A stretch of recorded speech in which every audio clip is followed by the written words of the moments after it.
Things One Love is a daily podcast of gratitude, mindset, and wellness. On Wednesdays, interviews are released with former students, teachers, and entrepreneurs that share their stories and tips on dealing with stress in 2022. Please subscribe to me, rate me, review me, comment, share, because I'm grateful for your attention. Nigga flies me, ain't a nigga cold as me, ain't another nigga got a swag quite like. But hold up, that's the way I feel. But hold up, but that's the way I feel. Hello. Yo, Queen Sheree, what is popping? What is going good? Back-to-back weeks. How's it going? Doing good. I thought it was 5:30 Eastern. So I was like outside, all set up. I'm like, I hope this island breeze isn't going to disturb anything. And then I went, oh crap.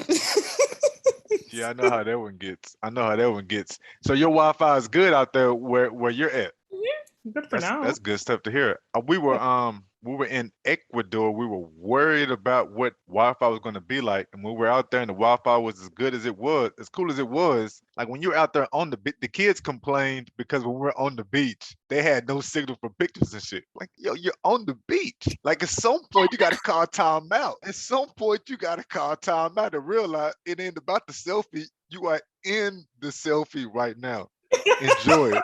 Enjoy it. You get mad because you can't, nobody can see you. You're there. You're there. What are you tripping on? Mm-hmm. You know how kids are. It's 2022, man. I just like we had it good, man. We didn't have to worry about all that Yep. stuff. I saw a meme that said, calm down. It's 2020. It's 2020. And then the two was TOO. So in addition to, so it wasn't 2022, it was 2022. Boy, every time I think about that doggone thing, I giggle. Like, oh my gosh, I take off giggling. I can't stop. Every time I think about that meme, I take off giggling. Man, it has been a good week. Been a much better week since the end of last week. Valentine's turned Yeah, you out feel better? about as good as it could. We're already recording. I don't know if you knew this or not. We're already recording. So I'm gonna hold off. I don't release the visuals, so everybody can't see me, but I can't wait to talk about this stuff. Okay, I've never tried that one too. This is the one that we tried out yesterday, but I have things in order. I have that as I know we're gonna be all out of order and stuff like that, because talking to you is like talking to real family. It's not even gonna matter, that type of stuff. I love that type of energy, but I had it on to make sure I mention it, like make sure you don't get too far gone. Bring up them damn mushrooms. You gotta bring up the Avery's albino. Okay, so number one, gotta go and ask you, let you know. Queen and I have had a good time talking to you. So I know people are going to be wondering when I put this all in order, who the hell is she? He talking like everybody knows who she is. I'm going to be quiet, allow you to introduce to the listeners just who you are, what you do. I'll do that, but I just want to say you broke up for a second, so you have to just do a hand signal. If Quick reset, cool beans. Okay, so what I was saying was I take off talking to you. I feel like you and I talk as though we have known each other for a long time. So even now we've already been talking. So let me be quiet because I know people are going to be wondering. Even when I reorder this, because I do my own editing, it's still going to be he is talking like we know who she is. I'm going to be quiet and let you introduce yourself and tell the listeners who you are, what you do. Thank you. My name, first off, is Sheree Carara, also known as Guru Girl. I am a healer. I am an author. I am a badass spiritual warrior. I love being in the space of healing and just helping people to get through their crisis. So that's a point A to point B, whether it's through or talk therapy or just working on the emotions, or even through Guru Girl, my book, Guru Girl. But that's the way I feel. But hold up. But that's the way I feel. What you know about being stuck in one place with no movement? Whenever you've already mentioned up the book Guru Girl, I'm holding it in my hands right now because I got a couple of things that I want to talk about it, but I know what inspired Guru Girl. Let the listeners know what inspired Guru Girl. So 2013, July 3rd, 2013 was my multiple sclerosis diagnosis. It was also the year I got separated. I think my divorce was in 2014, but it was my hardest year ever. And I needed a way to scream, to express myself. Just going through the separation to the divorce, I lost my voice, but I didn't lose I discovered my ability to write. How about that? So that started the writing journey. It just became this love for words. And I think words found me. I don't think I found words. Words found me. And it just was such a breathing space for me, a healing space for me. I didn't start off saying I'm going to write a book. I just wanted to breathe for a moment, just wanted to be heard. And I realized the only person who I really needed to hear me was me. So yeah, that inspired my journey of writing. Queen, when I read the book, so whenever I read the book, it took me maybe until the 7th or 8th entry before I began to, I know which poem it was. It was the one about to love, to be, or not to be. And at that point, I read that one. Wait a minute. Read it a second time. Wait a minute. Is she chronologically telling like her life story with the? I'm gonna be quiet and let you answer that question, because earlier when you and I first talked about it, we got into that a little bit. I will let you explain that part. How does the order, the sequence of the book come out for you? So that was an emotional part for me, to be honest, because I at some point during the journey, or maybe 3 years ago, decided I'm going to write a book. I sat down and I was like, chapter 1. I'm like, okay, stay focused. And I had to really embrace and admit to myself, my brain does not think chronologically. It can, right? But, we scatter Yep. very easily. So I was really trying to fit myself into this mold and not embracing the fact that, I'm doing a lot better now because I can focus and concentrate. But before, I would have one sentence and then the next sentence had nothing to do with sentence 1. It was completely different. And that's just, from a chronological perspective, I'm going to say what I thought, what we thought. We need to do chapter 1, chapter 2 at 30, got to get married. Then at 40, got to do this. And my brain was just not like that. My brain was just where it is in the moment. This is how I feel right now. It could have been something that happened 3 years ago, 2 years ago, but I'm thinking about it right now in this moment. And when that happens, and most of the times it happened at 12 o'clock in the morning when I was sleeping, I got up and I wrote. I dig that. I definitely dig that. So the book was part of your therapeutic, and your book was part of your therapy and part of your healing after you've been diagnosed. A lot of us with multiple sclerosis, we're always hearing about, girl, dude, you got to write a book now. You've got to write. People got to hear your story. You got to tell your story. As you're writing this book and the words, the emotions are coming out, how did it become your therapy? Can you give us some examples of how it helped you deal with things? That's a hard question because, as I mentioned, I just needed to scream, right? I'm in New York, I'm in an apartment, so I didn't have the ability to literally scream. We hold so much inside, and this is with MS, without MS or any other disability makes it a bit challenging. We hold so much inside, and I think of how much I, expressed myself to loved ones when they had nothing to do what the topic was or why I was angry. It was just me angry at something or feeling some sadness about something, and they just happened to be in the way and got impacted by that. So just being able to have my voice heard, and the reliance on people hearing our voice, right, makes us feel a lot more comfortable, validated, accepted. But it just became a relationship with myself. This is how I felt. I wasn't looking to person A or B, depending on them to make me feel good. There was just so much I needed to get out, but it wasn't about getting it out for other people to hear at all. Busters in my music, man, them blunts get played. See, I'm the king of my throne, East Texas till I'm gone. I definitely know what you're saying with that, especially when you said that part about it's more up to you than it was. My wife and I have talked about that same subject, after I've gotten diagnosed, it took me a while to get through the depression, the oppression, the anger, and all that type of stuff. But I had to come to that same place. is that it was up to me to deal with these things and get myself in a better spot. It was not going to be about how many times I thought I looked to my right or to my side, and my wife got to have my back, and you don't listen to me enough, and you're never there whenever I fall. I had to stop all that bullshit. I had to stop all that bullshit, and I realized I'm just giving myself excuses to not deal with my own shit. Like that's what I'm doing. All that anger and frustration to her, and like, and thinking to myself, why isn't she up at night with me all night? Because I'm scared. Yo, man, goddamn Queen has a job. Like, come on, man, slow down. You gotta slow yourself down, dude. Like, she has to work. We got kids. She can't be there 24/7 for you, and at the same time hold it down, pay the bills, help the kids out. Like, you got to put everything into perspective. So, and it took a while for me to get to that place. When I one of the ways that I got to it was, like I was telling people, who started telling me, you got to write a book. Write a book and deal with it. So I ended up writing my own little I wrote my self-help book. I called it If You Can't Get Better, Be Better.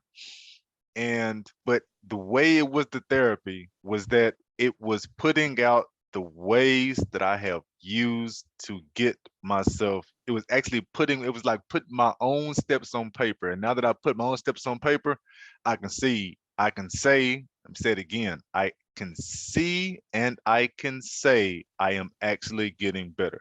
I've written a book about getting better. I know I'm getting better.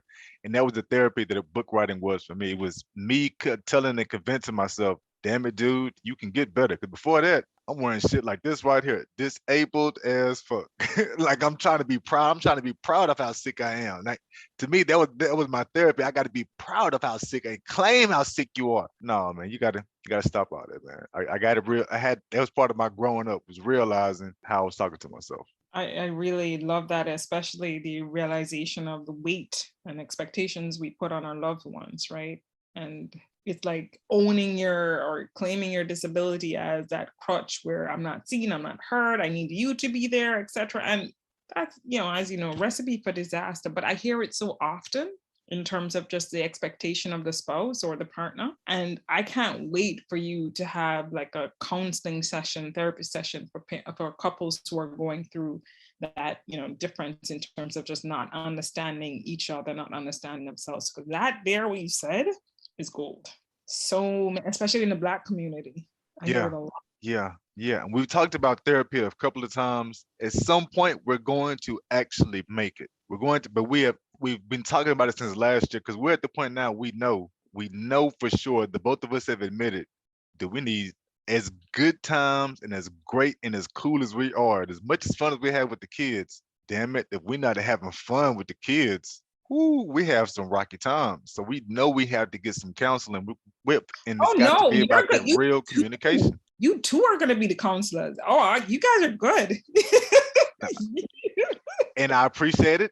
1,000 thank yous. It's just that these one of them times, I guess maybe because of the spot where I'm in, where I know and I'm able to say, we need help with our communication. Because as much of the gratitude journaling as I do, and love language that I talk about and everything else, it is still that thing where I'm doing all this work on myself, but the next step is to actually get an outside person to come in and say, okay, yeah, dude, you've done 1, 2, 3, 4, but you can't hold, because I know at this point I can hold it up in my own head and think to myself, I'm doing 1, 2, 3, 4. I'm doing this, that, and the other. I'm working on myself. It's almost like a badge of honor to you, and almost like your defense. I'm to do anything else. I'm working on me. I can prove I'm working on me. And that's what a counselor would help with us, is that help with that communication, get me personally over that spot of thinking, that hump of thinking, yeah, dude, you're doing some good things for yourself, but slow your roll, slow your damn roll. You ain't got all the answers. And I know I need a professor. I know I need an outside person to come in and tell me that. As much as I love my wife, and as much as I admit she is my queen, man, it's just something about hearing it from certain people. You're like, nah, she can't be right. She can't be right.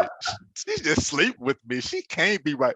All she did was birth my kids. How dare she be right about me? No way. No way. Got to grow up with it though. One of the ways you got to grow up with it.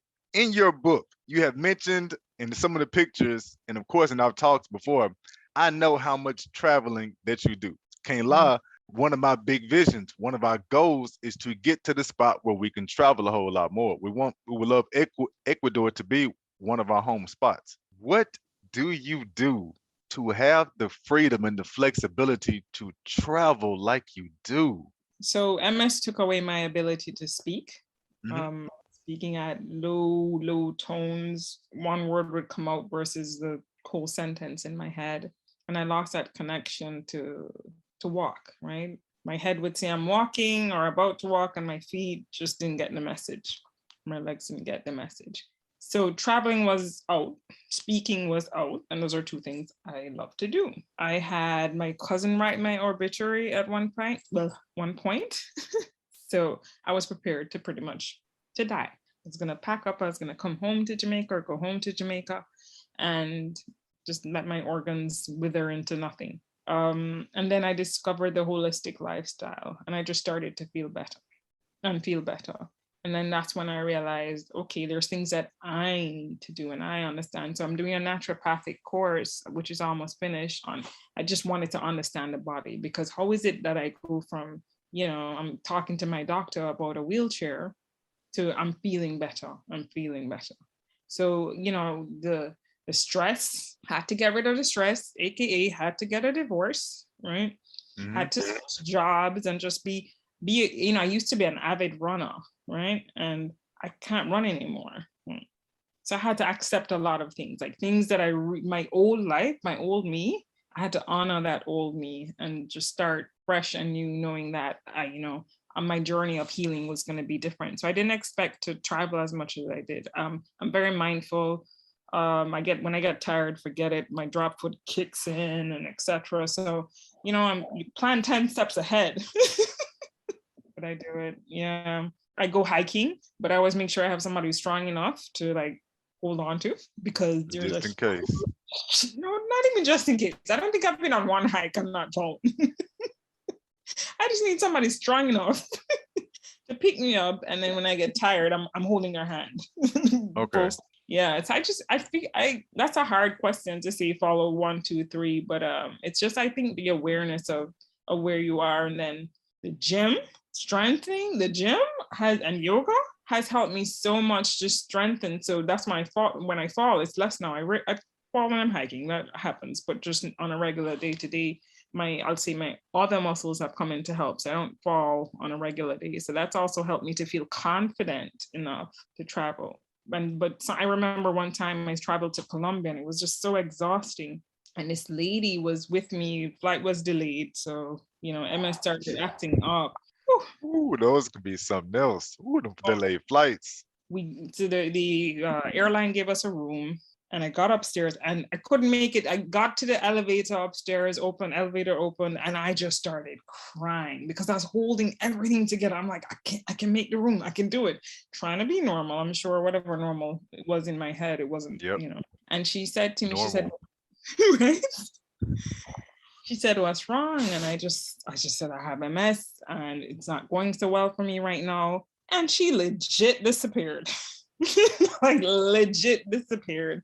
Next morning was like, she just made sure I saw her, but she pretended as if she didn't see me. So that was my learning lesson, right? In terms of just being mindful of who I'm around, being okay with the fact that somebody who you thought was, I wouldn't say friend, but somebody I knew that was there hanging in with me. Yeah, the minute someone can find out you have MS, they will disappear. So what would I have done differently? Got in a wheelchair for sure. Made sure somebody in terms of the company, the airline or the hotel, they will take the responsibility of just looking out for me, because I couldn't do it for myself at some point. And it's not the responsibility that I want to put on some stranger technically. So I got my learning from that. I definitely get that. Looking for a good podcast that is not talking about building your wealth or improving your mind? Man, check out Break Out the Popcorn, available on Spotify and on Apple Podcasts. What's your advice for dealing with relationships after the diagnosis? I guess specifically the big question, how, I guess the big question would be how, who, when do you tell anybody about your multiple sclerosis? I'm single now. So I was on a dating app a few months ago, and I put on my profile, I have multiple sclerosis, right? Because I just Hmm. felt like if you can't deal with it now, just walk Yep. away. And then a few months after, I took it off. Why? Because then I was like, why am I putting that there? So it's like how you feel in that moment. Do you want people to know? I would say don't lead with fear of somebody not accepting you. I had to realize that some people, they're just not ready to handle that, and we're not on the same frequency, and be okay with that. So I would say for me, it's some people I talk to, they don't know, they don't end up knowing, because we're probably not going to talk very long anyway. So, but if the sooner, I think the better, because you'll know if they can handle it. And I don't think it's fair, if that's a good way to put it, for somebody to get emotionally involved and then you spring this on them. Yep. I see it. Not the coolest. So, but I think if we listen to our intuition, or just feel that emotion or that vibe, not the energy, I'll say, versus emotion, we'll know. But there's no wrong or right way. People are going to be people any which way. And we just have to accept that it might not work out how we want. Has it affected your relationships with family the same way it has with friends? For me, myself, I feel like it affected it almost the same way. There was a lot of family that seemed to fall off the edge of the earth with me communication wise. And there were a lot of friends who were close around me that just seemed to kind of disappear. And that's family and friends. Was there any difference in the two for you? When I first got diagnosed, I used to have a lunch crew at work. So we'd go out for lunch, birthdays, after work, we're hanging out. And then, months later, I changed my lifestyle, or started to. So I wasn't eating, I was eating more mindful. What's in that, right? I wasn't drinking as much. It wasn't a guarantee that I was going to drink, but it was a guarantee that I was going to drink. At some point, I said, I can't do this anymore because I'm with them. So the choices were limited to just things that no longer supported me and my body. And it was always, oh, I hated this line. Just one. It won't hurt. Just one. It won't hurt. Oh, yeah. MS didn't feel that way. And I had to realize that I was, caving to this peer pressure, this imaginary peer pressure that I brought on to myself. And I wasn't able to stand strongly with these friends because they were all doing the same. So I had to excuse myself out, right? It just didn't become fun anymore. I was always like, oh no, I don't eat that. Where are we gonna go? And so my friends have changed. But even without MS, I do a friend evaluation because we grow, we don't grow. Where are they in life? Where am I in life? Are my friends the same? Yep. So yeah, family, it's I had to like lock everybody out of my life, or close everybody out of my life, because everybody wanted to help, whatever that meant. I didn't even know. There was just way too much opinions, and I couldn't hear my voice. So I was the one who, I wasn't answering the phone. I wasn't calling anybody. I took some time so I could just hear myself, hear my voice, hear what I wanted, versus because nobody really, well, according to my family, I was diagnosed, I needed the help. Why are you going to get a divorce? You should stay in a marriage that was probably making me sick. No, I shouldn't say probably. Stay in a marriage that was making me sicker than it was being single. But how they saw it was, single person, you have MS, and I was really going downhill. I needed someone there. True, but just not him. So I had to silence my family. So me, it all worked out. When that family and friends have no idea how much that dietary change can distance us and them. They have no idea how often the jokes, the constant sarcasms, they have no idea that if you make me feel like me coming adds any type of extra weight or extra, like, oh my gosh, what am I going to get Kendrick because he doesn't eat this? If you make me feel any of that, oh shit, I never wanted to come anyway. Like, you have no idea. I never feel like going anywhere anyway. Give me a reason. Oh, thank you. You know what? I'm not gonna come. Why aren't you coming? Oh my gosh. Yeah, I'm good. But please, no, I'm all good. I'm all good. Like they don't understand how. I mean, I get sick of when I walk into the room. I have to hear a handful of jokes from a handful of people, a handful of times. Ooh, hey man, you still that what's that thing called, a pesky something? Or are you a vegetarian now? He ain't no vegetarian. Now he's a whatchamacallit. Oh man, boy, you don't eat no pork. I can't all those jokes and everything after a while, man. You making me feel like like I'm extra weight. I ain't gotta be here. I never wanted to come in the first place. And if I get there and you make me feel that way, oh shit, I'm damn near ready to end the whole relationship. It's one thing to tell you because I'm thinking that. If you actually let me arrive and then I go through the stuff that I told you was gonna happen, oh shit, about 15 minutes into it, Queen, I'm looking just like this. Hey, you're not having fun. Are you okay? I'm cool. I'm cool. You don't even try to hide your symptoms anymore. You know, you have little shakes and stuff. You're doing your best to keep yourself calm and be, just look normal. Let your ass get mad, frustrated. Oh, they can have all these symptoms. I wish I'm a shake on and it's let me get a picture with you. You might not want to right now. I mean, I'm not gonna hide a damn thing. Oh man. Yeah, So, that dietary change will put some distance between us. Oh man. but that's so brave what you do. It's so brave to be like, nope, not going, because there's a lot of pressure to think you have to show up. So I honor that. I'm A saying lot of no. pressure. Especially I end up missing a lot of things. I make it to things like a Thanksgiving meal. Like such I made it to Thanksgiving last Christmas. This not Christmas. I made it to Thanksgiving this year. And like I show up at my parents' house and I gotta hear the jokes from, hey, you still don't eat meat? Ha ha ha ha ha.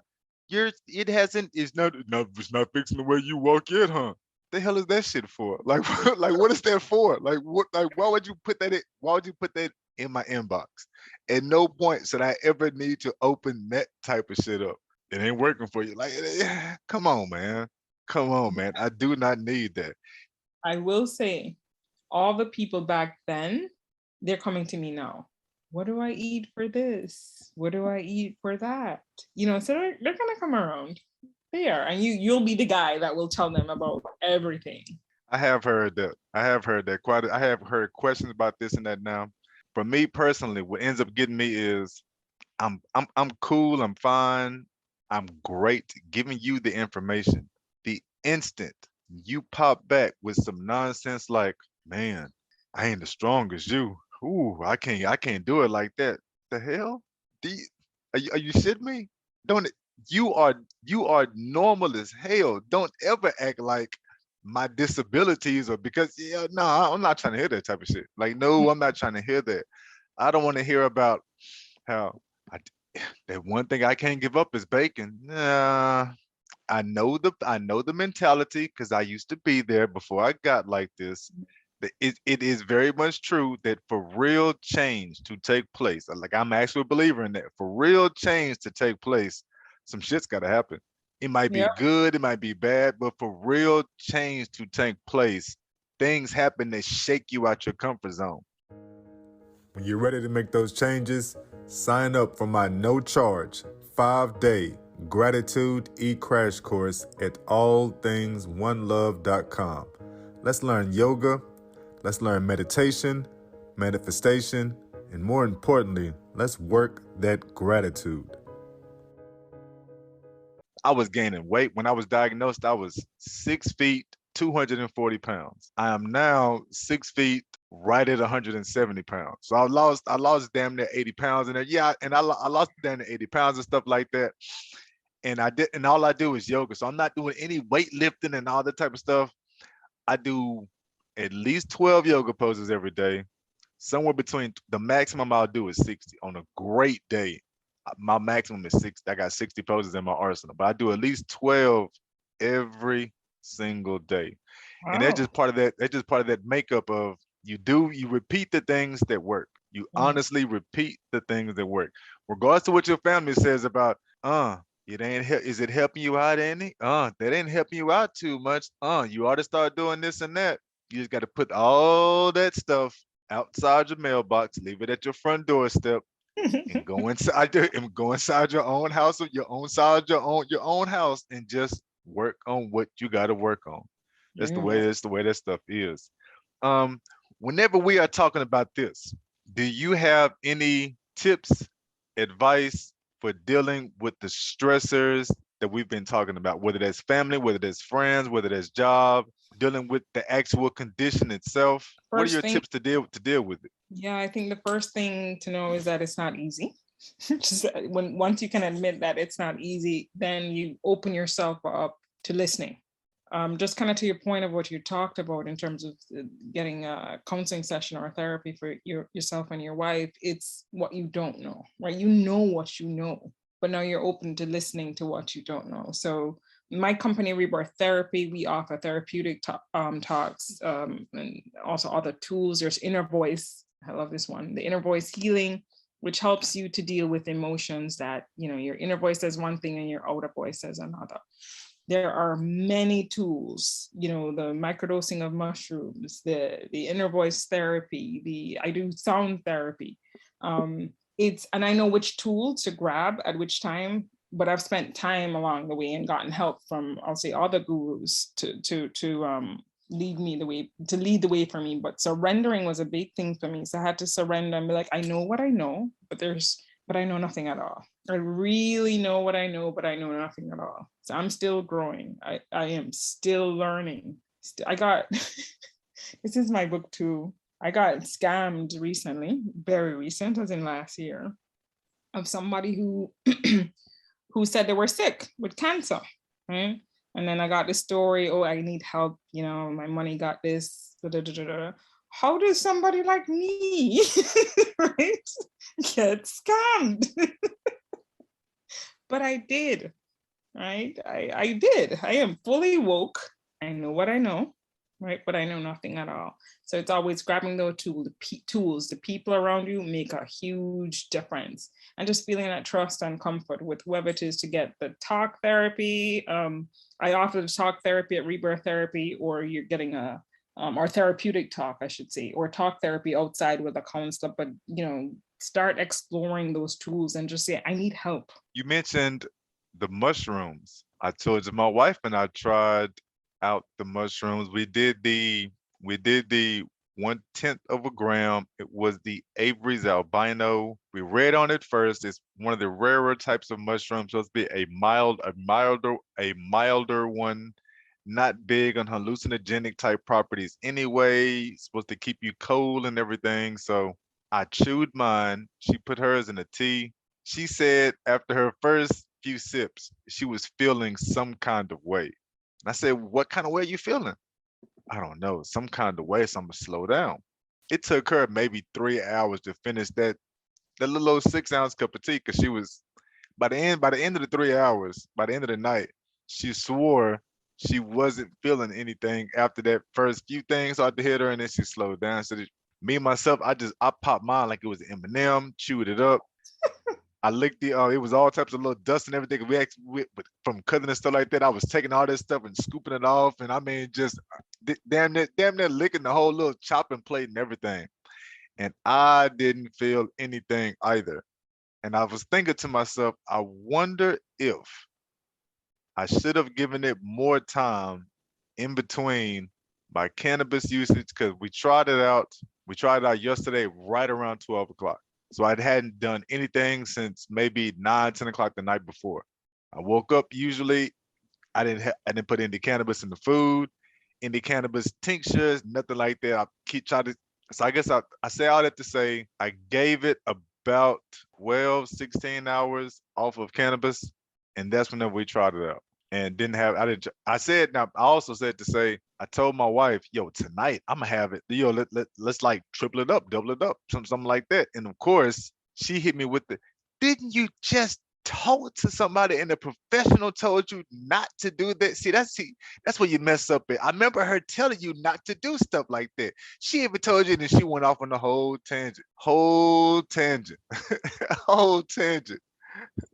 I'll be quiet now and let you Let respond me back to that stuff. ask you, what were you Okay, so I guess Okay, so no, there was a little bit of a delay, so I think all I you're was good. saying, so I guess the specific question was, the specific question is that normal for somebody to take the 10th deep? Okay, number one, do you think that cannabis usage could have been the reason why I didn't have any effect, or is it just sometimes people have tried that amount and it's just not big enough? What before I answer that question for you, what were you expecting? I was expecting in my world, we call it a CBD. I was expecting a CBD-ish kind of feeling where I wasn't going to be high, but I was going to feel like extra some kind of more feeling of relax, more some kind of more feeling of relaxation. I have bad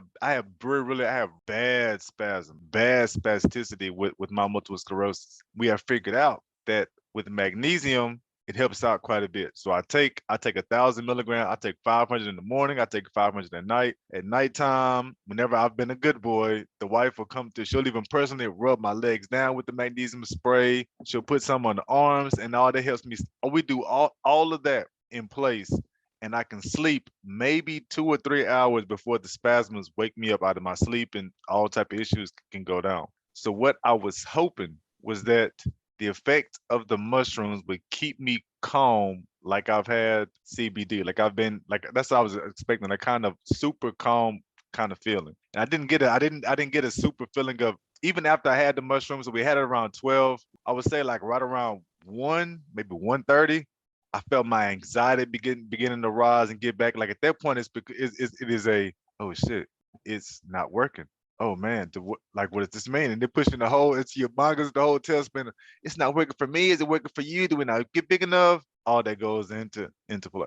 So everybody's nervous system, as you know, is different. Everybody's body is different. So Yep. if you take, I'll say CBD or marijuana, and I take it, I'm not going to have the same experience as you. I guarantee you, because I don't do marijuana. So I'll have my own story to tell. I do work with plant medicine heavily, from the ayahuasca, kambo, to the mushrooms, to a whole host of other ones. Yeah. And I can say the experience has been different for me. If I take, for instance, mushrooms I did a mushroom ceremony, and each one of us had a different story.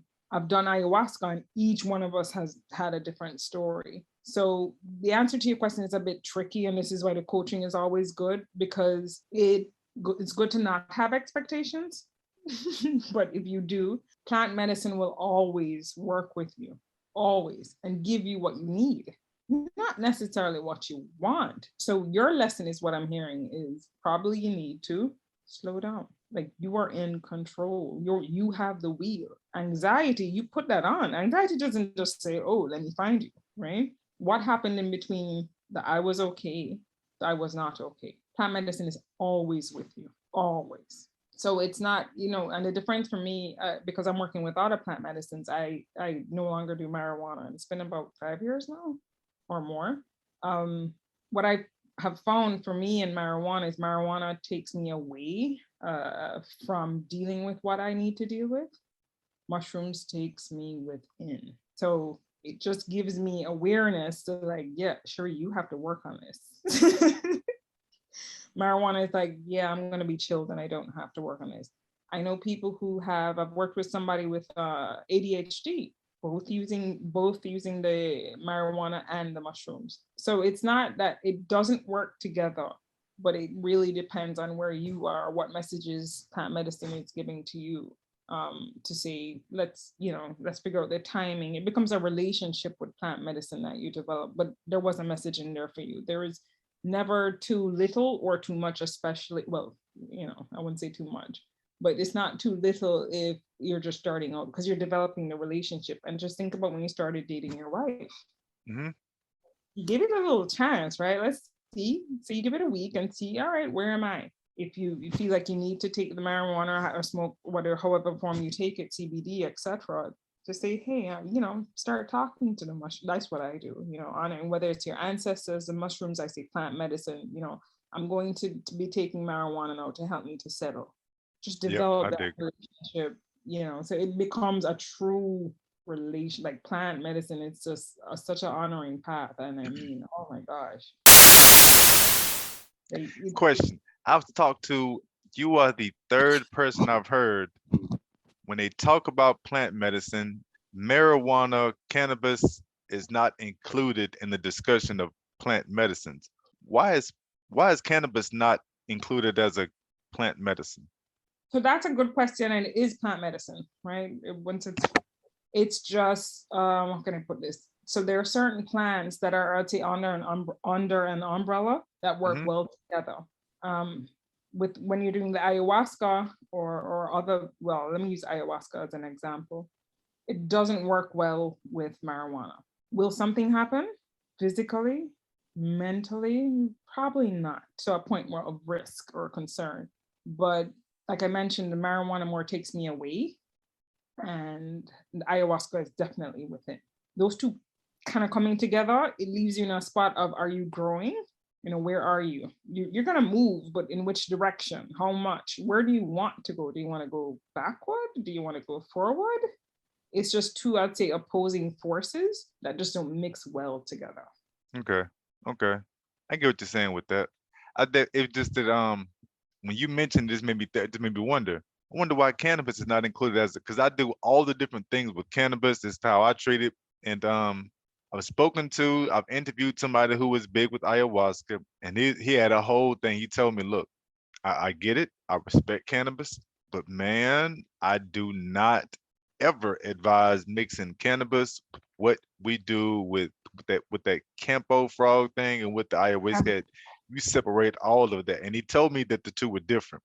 And then that was somebody else, but he's in Peru. You're in Jamaica, and damn it, the guy was from Haiti.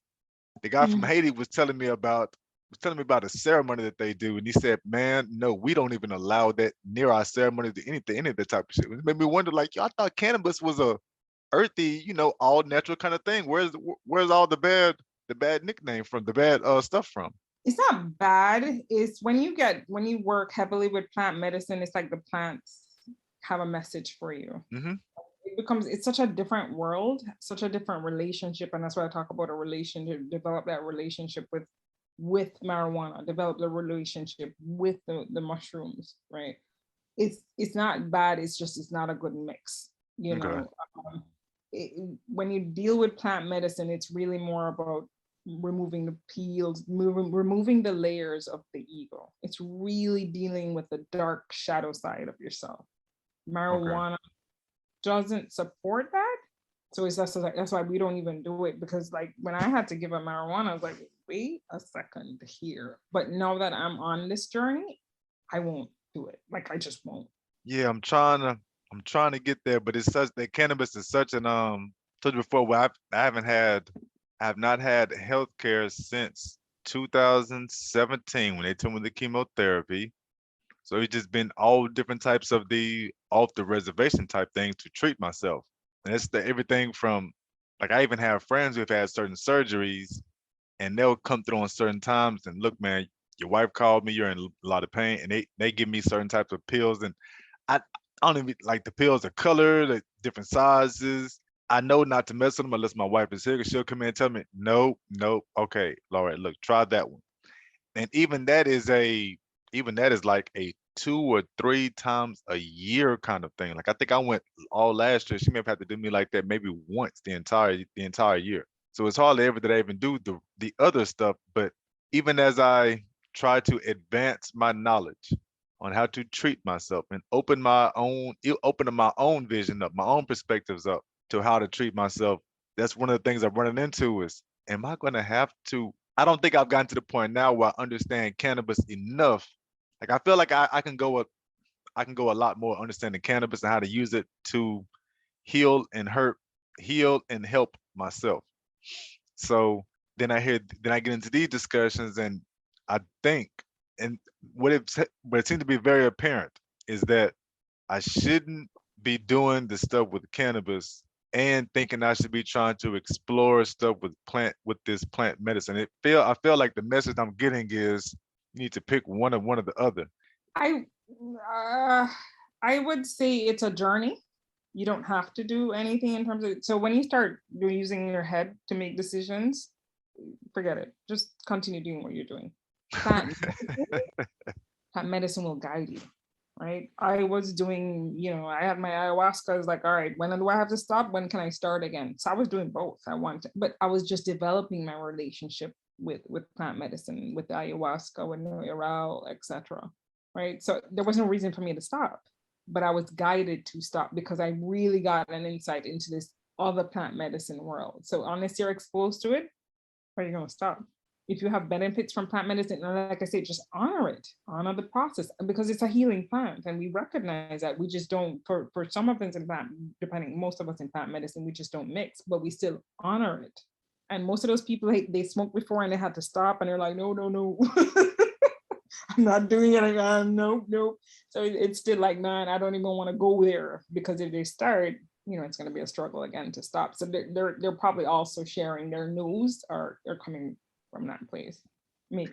I'm like that with the example you just gave is what I'm fighting with the alcohol. I went 7-8 days without it. Then Saturday comes along and we went somewhere and we did something we went somewhere with our best friends. So it was 4 of us, the super 4.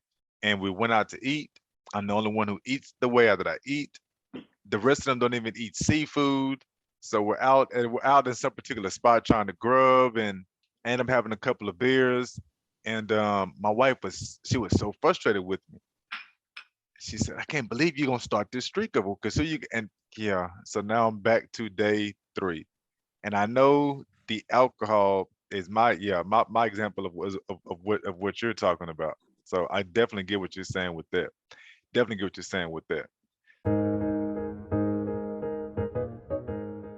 So Queen, I am not going to keep you. I'm not going to keep you any longer. I know you got things to do. But before I let you go, what I'm always asking everybody who comes on here is, what are you grateful for and why? Give me that story with the why. It doesn't have to be anything recent.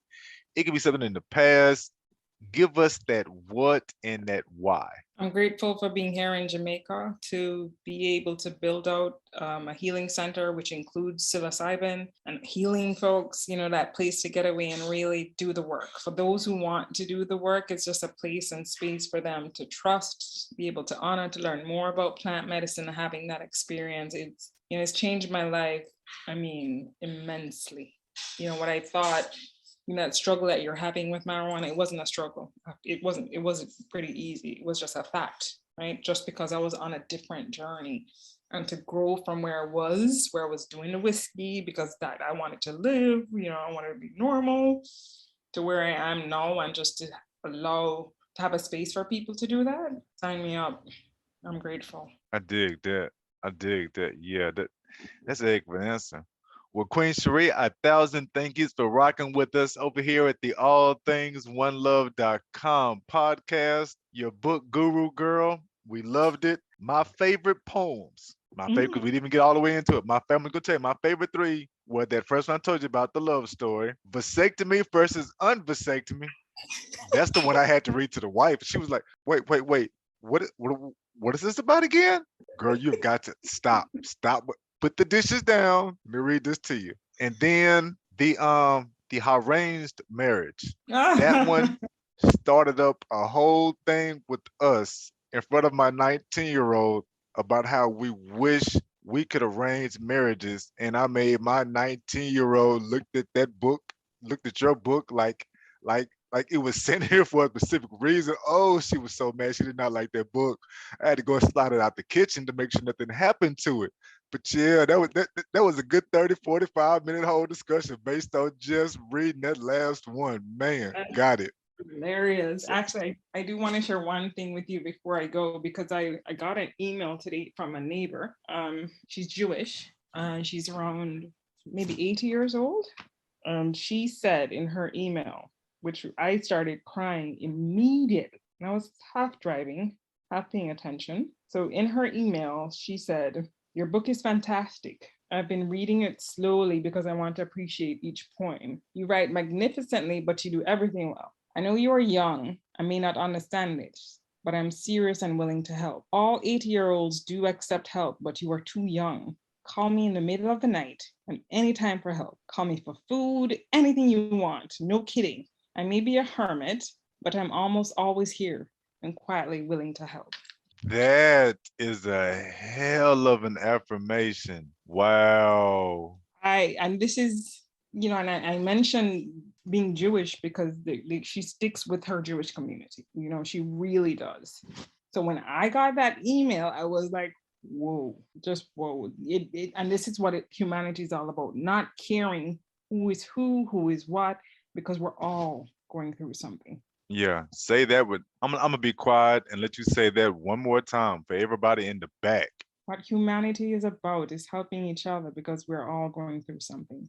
Every last one of them. We all going through something. Man, we all going through something. Shit. Well, Queen, look, again, 1,000 thank yous for rocking with us, talking with us, sending me the book, letting me get it like that. I mean, that was I'm about to start stuttering. That was deep. That touched my soul. The fact that you went to the trouble of sending that to me, because the printed copies, my love language is words of affirmation and acts of service. So to send that book like that, I mean, yeah. Even if you see me the pictures on Instagram, I was thinking to myself, oh man, she's supposed to be mailing it. Ain't no telling when it's gonna get here. Yep, watch something with them. So yeah, that was deep, and I have it right here. Like it doesn't leave right here all the time. So. Yeah, 1,000 thank yous for that. 1,000 thank yous. 1,000 thank yous. I hope you enjoy the rest of your Tuesday. And yeah, I can't wait to talk to you again, Queen. Yeah, so the book is available on Amazon.com. You have the printed copy. I love the paper book version because that's the kind of girl I am. But if not, Kindle is also an option. Amazon.com, Guru Girl by Sheree Carara. And thank you so much. This has been, I'm trying not to cry because I don't want to have you edit more than you need to. But thank you so much.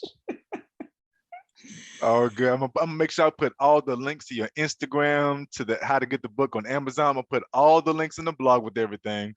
All the links will be attached to this podcast. And yeah, and then I'm gonna bring, if it's all cool with beans, I can't wait to bring you back in a couple of months. I'm gonna give you a couple of months to rest, do your thing with this, do what you gotta do. In a few months, yeah, I gotta pull this back. Because especially if we can make it to Jamaica this summer. Like we can make it to Jamaica after the summer. Oh my gosh, yeah. I've been wanting to come to Kingston anyway. Like that is the place. Oh yeah, yeah. Let's so do it. yeah, 1,000 thank yous. I will see you in a few months. You enjoy All right. yourself. Stay pretty. Be grateful. I'll see you later, Queen. Thanks, King.